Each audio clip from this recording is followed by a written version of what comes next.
हिसाब से ये जंगल का मार्ग भी हमारे लिए मृदु मंजुल मार्ग हो जाएगा। तो कहा अच्छा और क्या कहा राजा जी? राजा जी पूछ रहे हैं राम जी, तो कहा गुरु जी के लिए भी कहा है गुरु सब गुरु सन कहब संदेश, बार बार पद पदुम गही कि करब सोई उपदेश, दुख न लहहि जेहि अवधपति। कहा और क्या कहा? कहा कहब संदेश भरत के आए कि नीति न तजिय राज पद पाए, अरे और निभाए भायक भाई करी पितु मातु सुजन सेवकाई। कहा वो तो ठीक है, ये बताओ लक्ष्मण जी को लाए आते अगर राम जी ने कुछ नहीं कहा। अरे कहा लक्ष्मण जी देखिए वहां पे राम जी ने मना किया था कि मत बताइएगा सुमन जी लक्ष्मण जी की बात, लेकिन सुमंत्र जी महाराज राजा दशरथ जी के मंत्री हैं, राम जी के मंत्री थोड़ी है। ये सच्चे सेवक का लक्षण है। देखिए कह रहे हैं पुनि कछु लखन लखन कहे कछु बचन कठोरा। कहा क्या कहा था सुमंत्र? बोले प्रभु लक्ष्मण जी ने तो कहा कि उस बुढ़े दशरथ के भी हाथ पैर हड्डी पसली एक कर दूंगा और कैकेयी को भी इतना मारूंगा आकर के बस 14 वर्ष का इंतजार करे। राजा दशरथ जी ने कहा सुमंत्र अब मुझे कोई चिंता नहीं है, अगर लक्ष्मण ने ये बात कही तो मेरा दिल प्रसन्न हो गया। कहा क्यों राजा जी आप प्रसन्न क्यों हुए?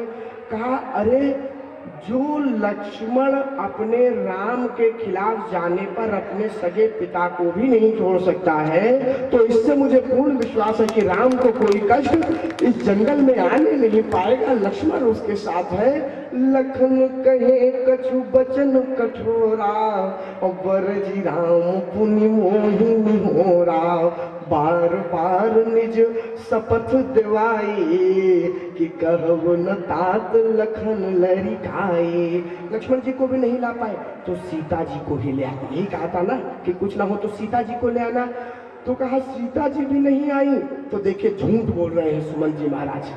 राजा दशरथ जी को कष्ट ना हो जाए ये झूठ बोल रहे हैं। इतना विवेक रामचरितमानस हमें क्या सिखाती है?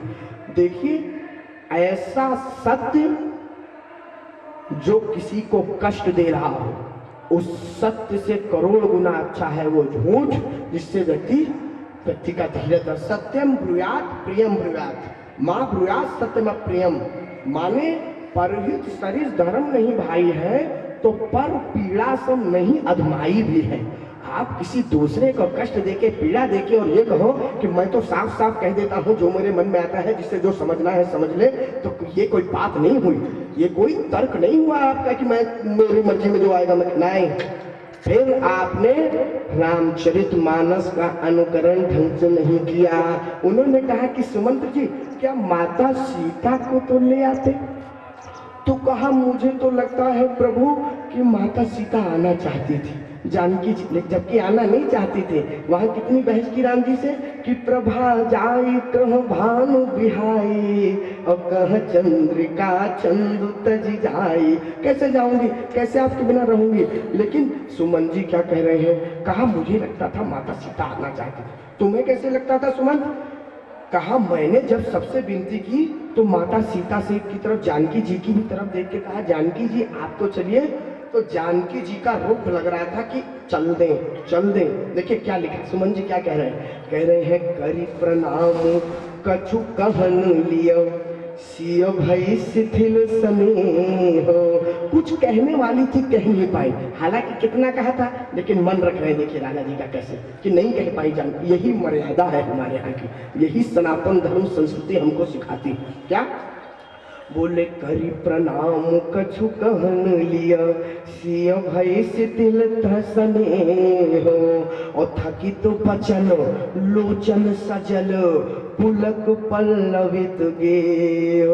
वो कहने ही वाली थी, उनके मुख से कुछ निकलने ही वाला था, ते ही अवसर रघुबर रुख पाई और केवट पार ही नाव चलाई। तब तक भगवान ने इशारा कर दिया और केवट नाव चला गया। मुझे लगता है शायद जानकी जी आ जाती तो बिलो केवट पार जा रहा है, और मैं वही कहीं खड़ा सोच रहा हूँ कि राम जी चले जा रहे हैं, आज मैं उनको रोक नहीं पा रहा। रघुकुल तिलक चले ही भांति और देखे उठाड़ो पुलिस धरी छाती। अरे मैं आपन की मी बस यही है मर्म जो मैं आपको बताना चाह रहा था सुमन जी के संदेश का। उन्होंने कहा राजा जी आप तो मेरे सामने रो लिए, आपने तो अपना दुख मेरे सामने निकाल लिया, लेकिन ये मैं अपना दुख किसके सामने निकालूं। माने देखिए अर्थ अर्धाली अर्थ बदल रही है। सुमन जी कह रहे हैं मैं आपन की कहूँ कलेसु कि जियत फिरे ले राम संदेशु। मैं ये अपना कष्ट किसको बताऊं। मानस में तो अर्थ लिखा है कि जीते जी वापस आ गया राम जी का संदेश लेके, लेकिन इसका मर्म यह है कि जीते जी जब तक ये सुमंत्र जिएगा तब तक असल बात क्या हुई थी, राम जी ने क्या कहा था, असल में माता सीता ने कितना मना किया था, असल में वहां लक्ष्मण जी कितना क्रोधित हुए थे, ये बात तो मेरे हृदय में ही मेरे मरने के साथ साथ चली जाएगी। क्योंकि अगर ये मैंने बता दिया तो राजा जी को कितना कष्ट होगा। तो कह रहे हैं मैं आपन किमी कहूँ कलेसु कि जियत फिर ले राम संदेशु। ओवस कही बचन सचिव रही गयो, हानि गलानी विपुल मन भयो। बस सुमंत्र जी महाराज ने उसके बाद अपनी वाणी पे ऐसी लगाम लगाई कि माताओं बहनों बंधुओं आप पूरी रामचरित मानस में सुमंत्र नाम नहीं पढ़ पाएंगे। पढ़ लीजिएगा सुमंत्र कहीं नाम दिखे तो। राम जी चले गए, मानो मौन व्रत ले लिया सुमंत्र जी ने। इसके बाद कहीं दिखे नहीं सुमंत्र। केवल जब राम जी आकर राज्याभिषेक पर बैठे हैं तब मुनि कहे सुमंत्र सन तो सुनत चले हर्षाए। रथ अनेक बहुबाज गज तुरत सवारे जाए। तब जाकर राज्याभिषेक के समय तैयारी करने के लिए सुमन जी महाराज हर्षित हुए हैं, मानो मौन व्रत उनका टूट गया हो। इससे पहले कहीं सुमंत्र का नाम आ। इस बात के बाद, इस प्रकरण के बाद पढ़ेंगे नहीं, सुनेंगे नहीं। तो ध्यान दीजिएगा, राजा दशरथ जी से राम जी का वियोग नहीं सहा गया तो राजा दशरथ जी ने दोनों निभाए। कैसे? वचन के कारण राम जी को त्यागा और प्रेम के कारण अपनी देह को, राम जी के प्रेम के कारण अपनी देह को त्याग किया। अब ध्यान दीजिए, राजा दशरथ जी स्वर्गवास बैकुंठ जा चुके हैं। माता केकई, वशिष्ठ जी महाराज, सुमित्रा माता, कौशल्या माता, ये लोग अवध में हैं। राजा कोई है नहीं अभी और न कोई जिम्मेदार व्यक्ति है। ये मर्म समझिए आप। कारण क्या था? एक बात आप बताइए। कल हम लोग चर्चा कर रहे थे, माता केकई ने पहला वरदान राजा दशरथ जी से क्या मांगा था? मांगा था सुनहु प्राण प्रिय भावत जी का और तेहू ये को बर भरत ही का। पहले मांगा था भरत का टीका, फिर क्या मांगा था? मांगो दूसर बर कर जोरी कि पूर्वनाथ मनोरथ मोरी। तापस बेश विशेष उदासी और 14 बरस राम वनवासी। एक बात बताइए, आप लोग विद्वान बैठे हैं, पहले राम जी का राज्याभिषेक राजा जी ने मांगा था, बाद में भरत जी का राज्याभिषेक मांगा था, बाद में राम जी का वनवास मांगा था। ये वरदान पलट कैसे गया? बंधुओं, ये वरदान पहले भरत जी को टीका हो जाना था, तब राम जी को जाना था ना वनवास पे। ये उलट कैसे गया कि राम जी पहले चले गए और भरत जी महाराज का राज्याभिषेक लटका हुआ है? इसके पीछे कारण क्या है, ध्यान दीजिएगा। भरत जी महाराज कैकेयी राज में है, राम जी और लक्ष्मण जी चित्रकूट में है, ध्यान दीजिएगा। और राजा दशरथ जी की लाश नाव में पड़ी है। कारण यह था कि श्रवण कुमार के जो माता पिता थे, जब राजा दशरथ जी ने उनको बाण मारा तो पिता ने कहा जाओ दशरथ, मैं तुमको श्राप देता हूँ कि जिस प्रकार हम पुत्र के वियोग में अपने प्राण त्याग रहे हैं, उसी प्रकार आप भी पुत्र के वियोग में प्राण त्यागोगे। तब तक राजा दशरथ जी श्राप लेके जाने लग गए। तब तक माता ने कहा कि जाओ, अब जा ही रहे हो तो जाते जाते एक श्राप मेरा भी लेते जाओ। कहा क्या? कहा देखो राजा दशरथ जी, हमारा बेटा अब इस संसार में नहीं रहा, और अब जब हम लोग देह त्यागेंगे तो हमारी मृत्यु पर हमारा दाह संस्कार करने वाला कोई रहेगा नहीं। माने हम लोग लावारिस लाश की तरह पड़े रहेंगे। तो जाओ राजा दशरथ, मैं भी तुमको ये श्राप देती हूँ कि तुम्हारे चार पुत्र होंगे, लेकिन तुम्हारी लाश भी अयोध्या में लावारिस की तरह पड़ी रहेगी, कोई दाह संस्कार करने वाला मिलेगा नहीं। यही श्राप काम कर रहा था।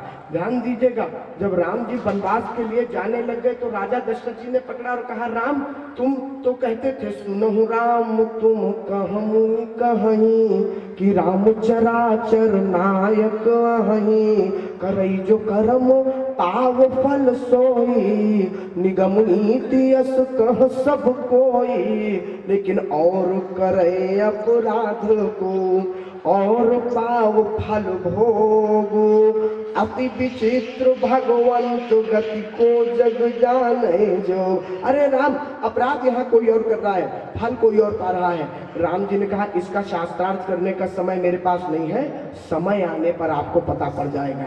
राम जी महाराज वनवास चले गए। राजा दशरथ जी जब माता कौशल्या के भवन में गए के कई माता के बाद उनको पता पड़ गया। बोले अरे मैंने गलत कहा था कि जो अपराध कोई और कर रहा है और फल कोई और पा रहा है, ये तो अपराध भी मैंने किया था और फल भी मैं ही पा रहा हूँ कि तापस अंध श्राप सुधि आई, तो कौशल्य ही सब कथा सुनाई। वो श्रवण कुमार का श्राप लग रहा है।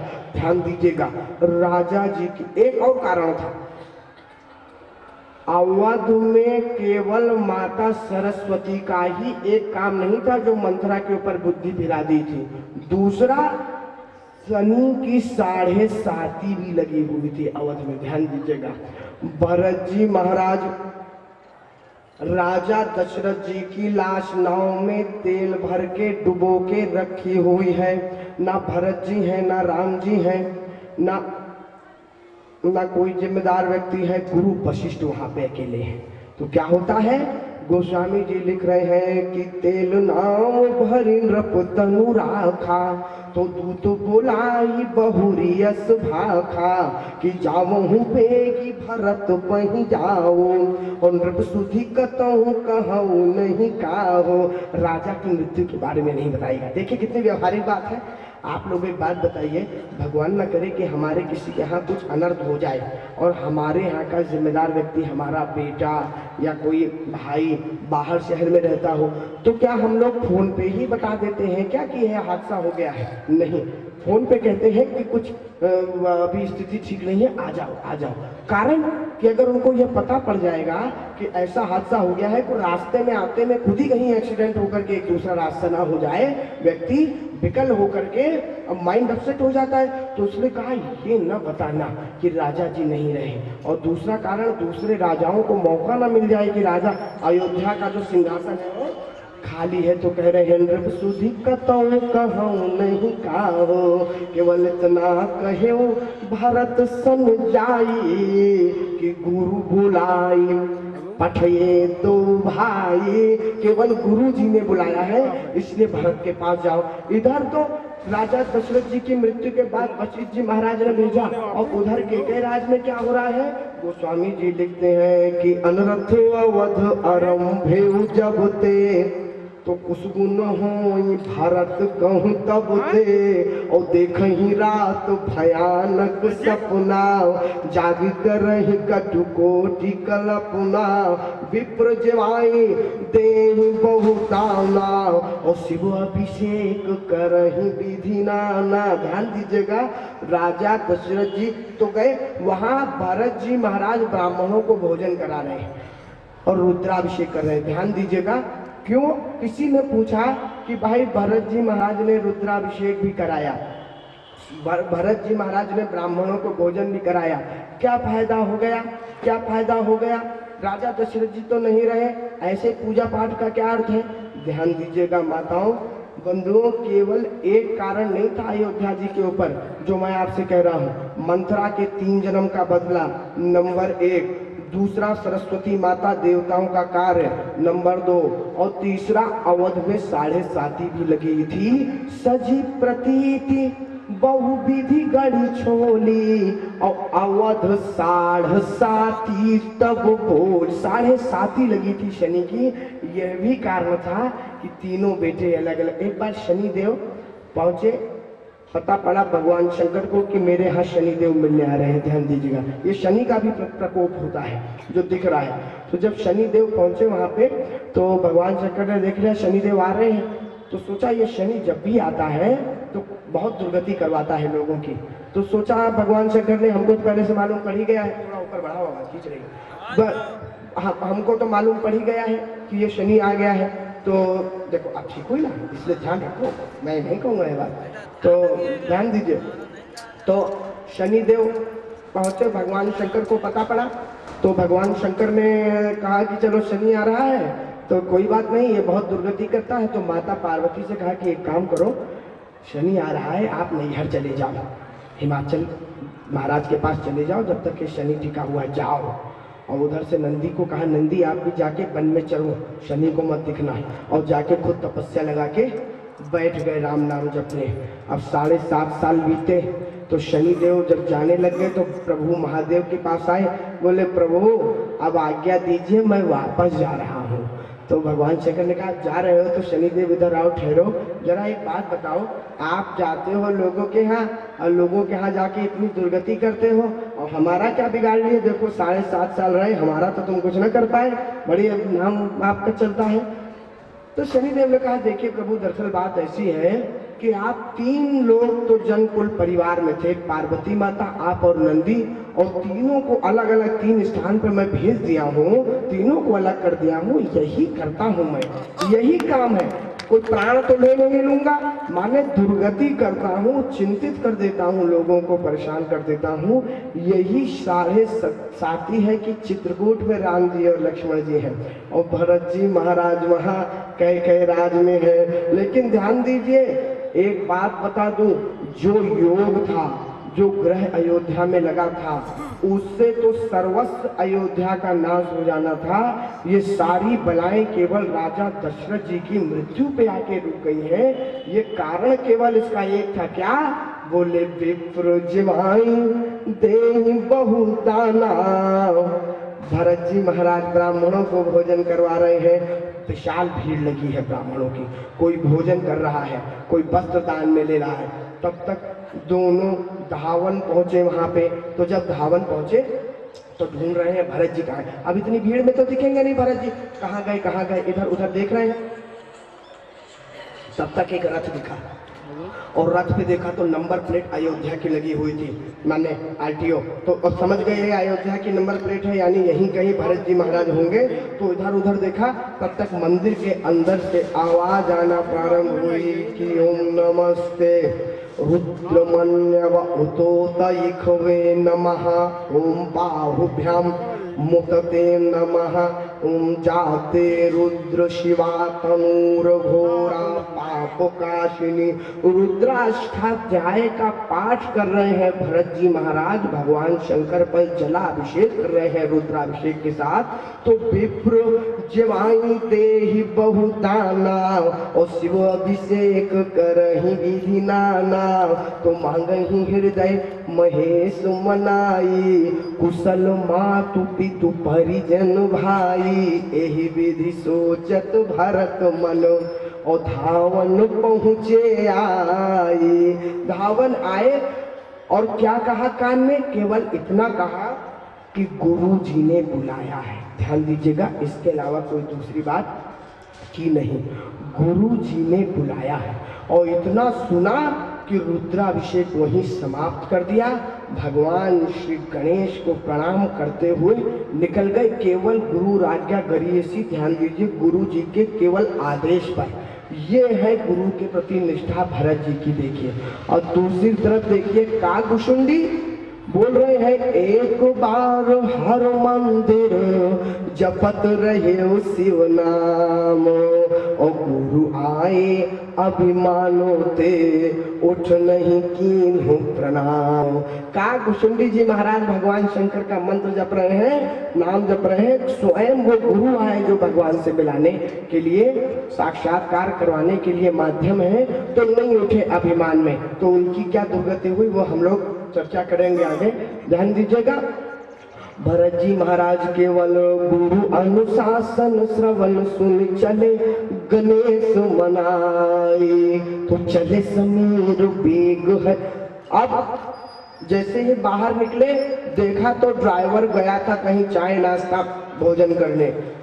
अब ड्राइवर की गलती नहीं थी, ड्राइवर को लगा भाई रुद्राभिषेक करेंगे भरत जी महाराज, 2 ढाई 3 घंटे का मामला है, तब तक घूम फिर आओ जहाँ घूमना है, जो करना है, नाश्ता पानी। उनको क्या मालूम था कि बीच में एक धावन आ जाएंगे और मामला बीच में ही रुद्राभिषेक खत्म करना पड़ेगा। तो ड्राइवर को देखा, ड्राइवर दिखा नहीं। तो जब ड्राइवर दिखा नहीं तो भरत जी महाराज स्वयं, अयोध्या का राजकुमार स्वयं रथ की लगाम को हाथ में लेकर, इसलिए एक बात ध्यान दीजिएगा, जो गाड़ी रखते हो ना वो गाड़ी चलाने का भी अभ्यास रखें। ड्राइवर के बाद कई लोग ऐसे होते हैं जिनके पास गाड़ी होती है, बड़े बड़े लोग, लेकिन जब तक ड्राइवर नहीं होता तब तक वो चला नहीं पाते। भरत जी महाराज से सीखे, अयोध्या का राजकुमार है लेकिन चले समीर बेग है यहाँ के, और नाघत सरित सैल बनवा के, अरे एक निमेष बरस सम जाई, एहि विधि भरत नगर निराई, हृदय सोच बड़ कछु न सुहाई, अवस जानहि जिय जाई उड़ाई, तो खर सियार बोलहि प्रतिकूला, सुनी सुनी होई भरत मन सोला। भगवान भरत जी महाराज देखते हैं तो क्या देखते हैं कि सियार तो बोल रहा है शहर में और गधा बोल रहा है गांव में। ध्यान दीजिएगा, ये उल्टा हो रहा है। माने जब प्रकृति के विपरीत कुछ बात दिखती है ना, तो भरत जी महाराज घर की तरफ पहुंचे तो क्या देखते हैं? देखते हैं पूर्व जन्म में नहीं न कहीं कछु, गवहीं जो हार जाए। जहां जहां जा रहे हैं माताओं बंधुओं, कितनी व्यवहारिक बात लिखी। और गांव में जाके पूछे किसी बूढ़े बुजुर्ग से, उनकी तरफ जैसे मान लीजिए आप भी कोई कैंडिडेट हो या किसी कैंडिडेट के पद के मित्र हो, रिश्तेदार हो, तो आप जाके पूछिए जनता में किसी से, क्यों भैया क्या लगता है कौन जीतेगा? तो गांव वाला क्या कहेगा? भैया हमको तो नहीं मालूम, हो सकता है सबका ही पल्ला भारी है, लेकिन पक्के से नहीं बता सकते भैया, और मैं तो बहुत दिनों से बाहर भी हूँ तो मुझे नहीं मालूम कि क्या है, मैं तो अभी 2-4 दिन पहले आया हूँ, घर से निकलने की फुर्सत भी नहीं। माने सही सही बात नहीं बताएंगे। कारण क्या है? वो जानते हैं कि जिसका मैंने नाम लिया और वो हार गया, और मैं जिसका नाम ले रहा हूँ माने वो हार गया, और मैं जिसके पक्ष में हूँ वो हार गया, और ये वाले जीत गए, तो बाद में मेरा क्या होगा? भरत जी महाराज जाके सबसे पूछ रहे हैं क्या हो गया, क्या हो गया बताओ। तो सबको लग रहा है कि अभी मैं ये कह दूं कि बड़ा अनर्थ हुआ, राम जी वनवास चले गए, और मान लो भरत जी की इच्छा हो कि राज्याभिषेक में बैठे, तो कहें अच्छा माने सबसे बड़े बागी है, उनको पहले जेल के अंदर करो, तो ये भी नहीं कह सकते वो, और प्रसन्न भी नहीं हो सकते कि अरे बड़ा, अरे राम जी चले गए, क्या मालूम भरत जी महाराज राम जी की पार्टी में हो, दुख हो जाए उनको, तो कोई कुछ कह नहीं रहा है। पूर्व जन्म में नहीं न कहीं कछु, गवहीं जो हार जाए, और भरत कुशल पूछी न सकहे, भय विषाद मन माही। कोई कुछ बात नहीं कर रहा है। भरत जी महाराज इधर उधर देख रहे हैं, तो हाट बाट नहीं जाई निहारी, जनपुर दह दिशि लागी दवारी। मानो चारों तरफ अयोध्या जी में अग्नि लग गई हो, आग लग गई हो, ऐसी भीषण गर्मी, ऐसी ज्वाला भरत जी महाराज के अंदर लग रही है। तब तक क्या हुआ? तब तक आवत सुत सुन कय नंदनी, और हर्षि रवि कुल जल रूह चंदनी। ध्यान दीजिएगा, एक माता केकई ही बड़ी हर्षित लग रही है, बड़ी प्रसन्न लग रही है भरत जी के आने पर। तो सजी आरती मुदित उठी धाई और द्वारे ही भेटी भवन ले आई। तो भरत दुखित परिवार निहारा। भरत जी सब जगह देख रहे हैं, हर एक का चेहरा लटका हुआ है, कहीं किसी को प्रसन्नता नहीं दिख रही है। भरत दुखित परिवार निहारा और मानहु तुहिन बनज बनुमारा।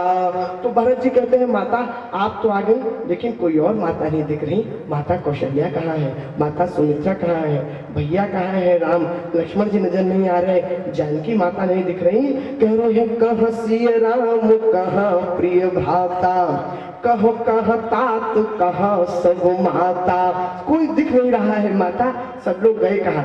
तो माता केकई क्या कहती हैं, कहती हैं भरत तुम चिंता न करो अब इन सब लोगों की, अब तुम्हें इनकी चिंता करने की कोई जरूरत नहीं है, अब मैंने सारा काम बना दिया। ध्यान दीजिए, बस यही हम लोगों की विचारधारा है, मानवीय प्रवृत्ति है। माता केकई क्या कह रही भरत चिंता न करो मैंने सारा काम बना दिया। कहा क्या मतलब माता। माता केकई कहती है तात बात मैं सकल सवारी और भाई मंथरा सहाय बिचारी। भरत मैंने सब बना दिया और मेरी मदद अकेले नहीं कर पाई थी, मंथरा भी साथ में थी। कहा सब बना दिया, क्या सब बना दिया। कहा नहीं नहीं बेटा थोड़ा सा बिगड़ भी गया। कहा क्या। बोले कछु काज विधि बीच बिगाड़े हो कि भूपति सुरपति पुर पगुधारे हो। आप लोग माताओं एक बात बताओ, माता केकई की कैसी बुद्धि फिरी है। माने बेटे को राज्य अभिषेक मिलने की तैयारी हो गई, ये सब बन गया। माता केकई कह रही, और उनका सुहाग इस कारण उजड़ गया, उनके पतिदेव नहीं रहे थे, थोड़ा सा बिगड़ा। माने पतिदेव नहीं रहे तो थोड़ा सा बिगड़ा है भरत, बाकी सब ठीक है, सब कुछ बढ़िया बना दिया। माता केकई ये कह रहे। और दूसरी आप हम लोग भी करते हैं, सब करते हैं, मैंने किया, फर्स्ट आ गए एग्जाम में या कहीं कोई बहुत बड़ा पहाड़ तोड़ दिया, अरे मैं ना होता तो हो सकता था, देखो मैंने किया, मेरा दिमाग ही अलग है सबसे, मैंने सोच के किया, और मैं ना होता तो कैसे हो जाता, ये मैं कर दिया। और मान लीजिए कुछ बिगड़ जाए तो फिर कहेंगे वाह भगवान को ये मंजूर नहीं था, भगवान ने बिगाड़ दिया। कहने का अर्थ है किया सो मैंने, जो अच्छा हुआ वो मैंने किया, और जो बिगड़ा वो भगवान ने बिगाड़ दिया। उनको शायद मंजूर नहीं था, जाना वो क्या चाहते थे। अरे भैया अगर किया भगवान, बिगाड़ा भगवान ने है तो किया भी भगवान ने है, फिर तुमने उसमें कुछ किया नहीं। लेकिन माता केकई क्या कह रही है कि मैं सब मैंने किया और उसमें से बिगाड़ा जो नहीं भगवान ने, तो भगवान को मंजूर नहीं था। वो तात बात मैं सकल सवारी भई मंथरा सहाय बिचारी कछु काज विधि बीच बिगाड़ो और भूपति सुरपति पुर पगुधार्यो। तो सुनत भरत भय विवश विषादा। ध्यान दीजिएगा, ये सिंघनी रूपी केकई या केकई रूपी सिंघनी 2 बार दहाड़ी है, 2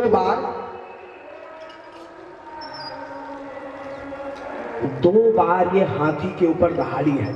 एक बार वृद्ध गजराज के ऊपर जब हाथी सरोवर में भागा था तो काई कुमति केकई केरी चिंगाड़ी हाथी फिसल के गिर गया, समर्पण कर दिया, प्राण डाल दिए। वो हाथी कौन था? वो था जाई दीख रघुवंश मन। राजा दशरथ जी वो हाथी थे बुजुर्ग, जब केकई चिंगाड़ी जाई दीख रघुवंश मन नरपति निपट कुसाज सहमी गयो लखि सिंधनि मनहु वृद्ध गजराज। हाथी बेचारा सहम गया, प्राण त्याग दिए। अब फिर चिंगाड़ी, लेकिन ये जवान हाथी के ऊपर चिंगाड़ी। ध्यान दीजिए, दूसरा हाथी जैसे ही आया तो सुनत भरत भय विवश विषादा और जनु सहमे करी के हरिनादा। जैसे हाथी सहम जाए सिंहनी की चिंगार सुन के, लेकिन ध्यान दीजिएगा, तात तात हाँ तात पुकारी और परे धरनी तल व्याकुल भारी चलत न देखन पाए तो ही और तात न राम ही सौंपे मोही भरत जी महाराज कह रहे हैं अभी उनको मालूम ही नहीं बात। वो कह रहे हैं पिताजी अगर आपको मुझे छोड़ के जाना ही था तो कम से कम राम जी को तो कह देते कि भरत का ख्याल रखें। राम जी को तो यहाँ रख के जाना था मेरे बड़े भैया को, अब मेरा कौन ख्याल रखेगा, मेरे सुख दुख को कौन देखेगा। राम जी भी चले गए, राम जी को तो यहाँ रखना था। माता एक बात बताइए, राम जी कहाँ गए, राम जी को क्या हो गया, अभी तक भरत जी जानते नहीं। तो माता कैकेयी कहती है बेटा बताऊं क्या हो गया। हाँ माता बताइए, पिताजी क्यों चले गए, देहांत क्यों हो गया। बोले पिताजी का देहांत इसलिए हुआ बेटा क्योंकि राम जी को 14 बरस का वनवास दे दिया गया। अरे राम जी को 14 बरस का वनवास मिल गया, क्यों भैया राम को वनवास क्यों मिला। बेटा भैया राम को वनवास इसलिए मिला क्योंकि उनको वनवास नहीं मिलता तो तुमको कैसे राज्याभिषेक मिलता। तुम्हारे राज्याभिषेक के कारण राम जी को 14 बरस का वनवास हुआ और उसी कारण राजा जी की मृत्यु हो गई। जब भरत जी को मालूम पड़ा कि मैं इतना विलाप कर रहा हूँ और इस सारे विलाप का कारण भी स्वयं मैं हूँ, तो भरत ही बिसरे पितु मरण। राम वनवास का कारण समझ के पिता की मृत्यु एक क्षण के लिए भूल गए कि अरे मैं ही था वो अनर्थ जिसके कारण ये सब हुआ। भरत ही बिसरे पितु मरण समुझी राम बन गौन और हेतु अपन पौ जानी जिया थकित रहे जनि मौन। भरत जी महाराज बिल्कुल चुप्पी साध के बैठ गए, कुछ समझ नहीं आ रहा ये क्या अनर्थ हो गया, माता ये क्या अनर्थ हो गया। तब तक माता कैकेयी से कहते हैं कि अरे माता हंस बंस दशरथ जनक राम लखन से भाई जननी तू जननी भाई विधि बस कछु ना बसाई। अरे इतना अच्छा परिवार, इतने अच्छे भाई होने के बाद तुम जैसी माता को ही मुझे पाना था। अब भरत जी माता कैकेयी को फटकार रहे हैं, क्या कहते हैं, कहते सुनो, कहते हैं जब ते कुमति कुमत जिय ठायऊ और खंड खंड होई हृदय न गयऊ तो बर मांगत मन भाई नहीं पीरा गरी न जी हम परे न कीरा भूप प्रतीति तोरी किमी मरण काल विधि मति हरिणी। तब तक लगा राजा जी को क्या दोष देना, विधि हूँ न नारी हृदय गति जानी सकल कपट अवगुण खानी। अरे राजा दशरथ जी की क्या गलती थी इसमें, ये गुस्से में कह रहे हैं अपनी माता को, ध्यान दीजिएगा।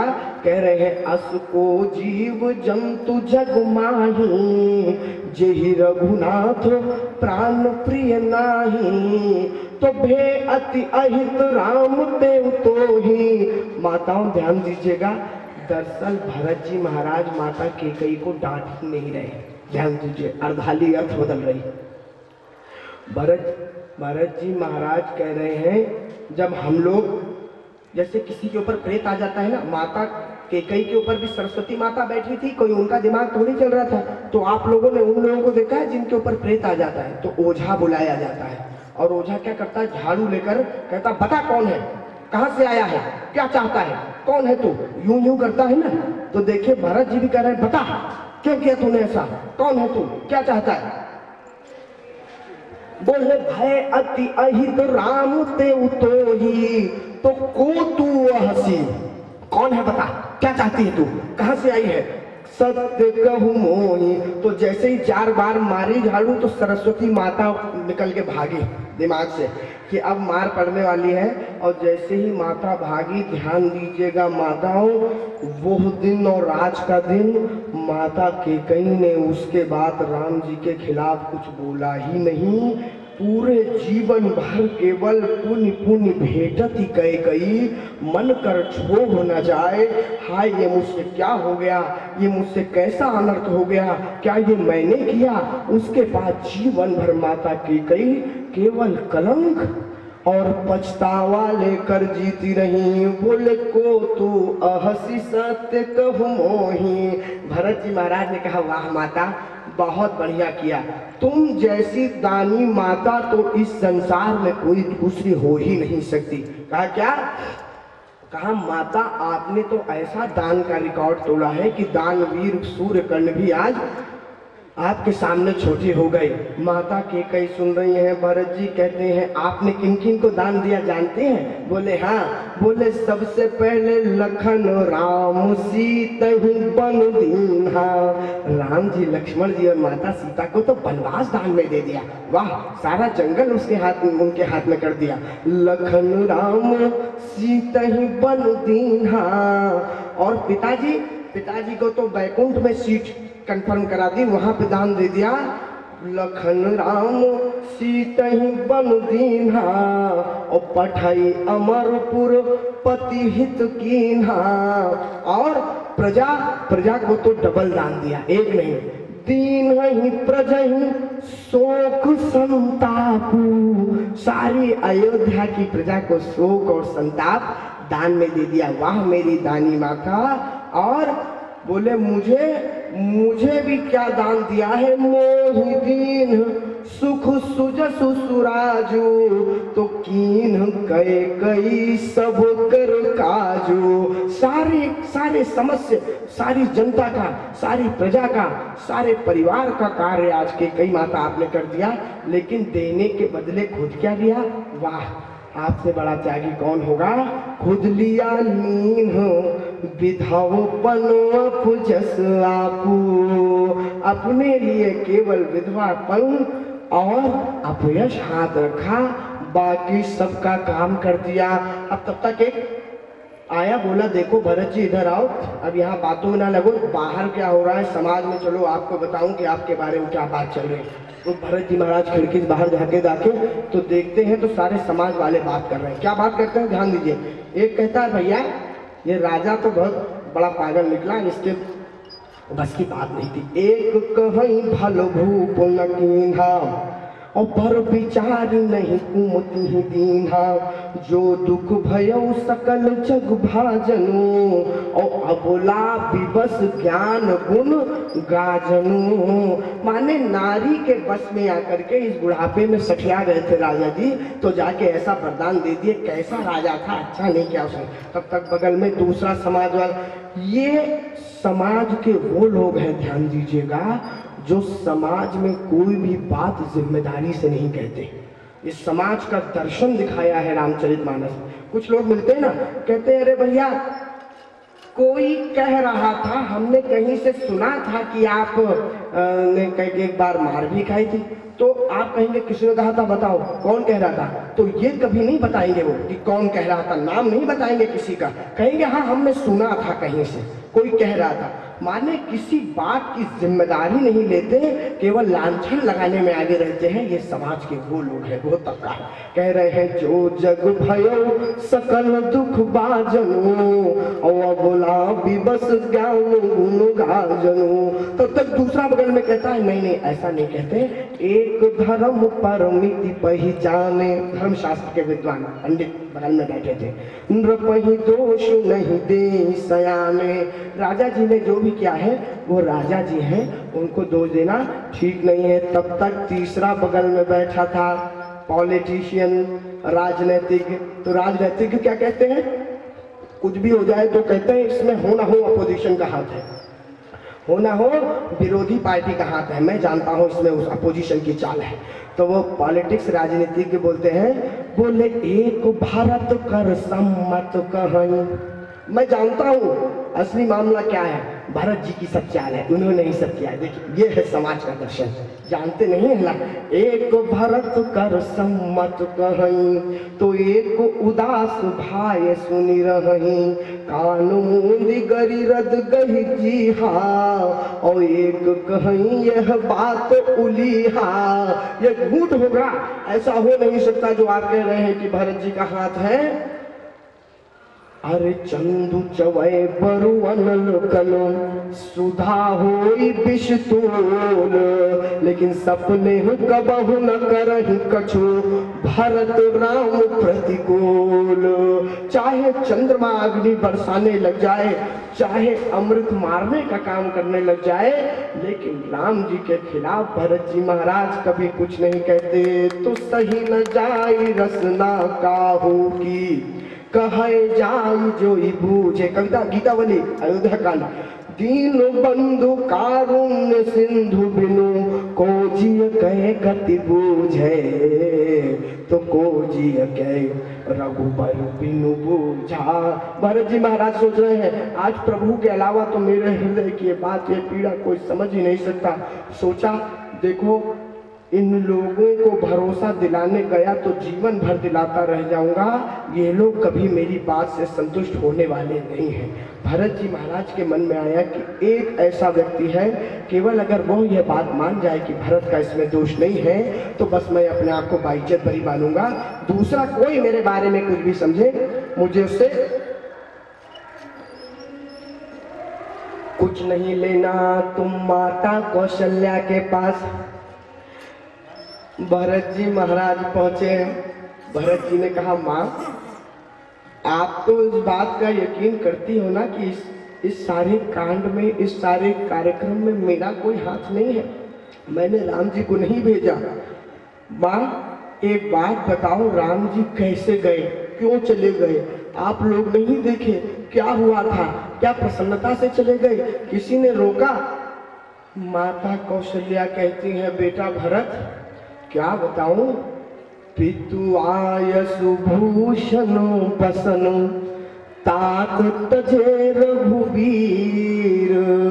पिताजी की आज्ञा होनी थी कि सारे आभूषणों को त्याग कर ऐसे चल दिए जैसे बंधुओं तोता होता है ना, तोता, ध्यान दीजिएगा, जिन्होंने तोता पाल के रखा हो, तोता में एक विशेषता होती है, तोता दिन भर अपने पंखों को अपनी चोंच से निकालता है, ध्यान दीजिएगा, और पिंजरे के नीचे उसके पंख पड़े रहते हैं, और उन पंखों को निकालने पर कोई पीड़ा उसको नहीं होती है, उसकी प्रवृत्ति में है, दैनिक क्रिया काम है। तो कहा जैसे तोता अपने पंख निकाल लेता है ना, उस प्रकार प्रभु श्री राम ने आभूषण त्याग दिए बिना किसी मोह के, बिना किसी त्याग के। कहा कैसे निकाले माँ? बोले खीर के कागर ज्योन रपु चीरो। कवितावली अयोध्या कांड को स्वामी तुलसीदास जी महाराज लिख रहे हैं। कीर के कागर ज्योन रपु चीरो, विभूषणोपम अंग निपाई, और अवध तजी मग बास के रुख जो, पंथ के साथ जो लोग लुगाई, संगु सुबंधु पुनीत प्रिया, जनु धर्म क्रिया धरी देह सुहाई, और राजीव लोचन राम चले तजी, बाप को राज बटाओ की नाही। जैसे पथिक चला जाता है रास्ते में, जैसे हम लोग ट्रेन में बैठते हैं तो ट्रेन में एक स्टेशन के बाद दूसरे स्टेशन उतर जाते हैं, आगे कौन बैठा रहता है, बगल में कौन बैठा रहता है, इसका हम लोगों को कभी कोई कष्ट नहीं होता, कोई उनसे मोह नहीं होता। ऐसे पथिक की तरह राम जी महाराज अयोध्या को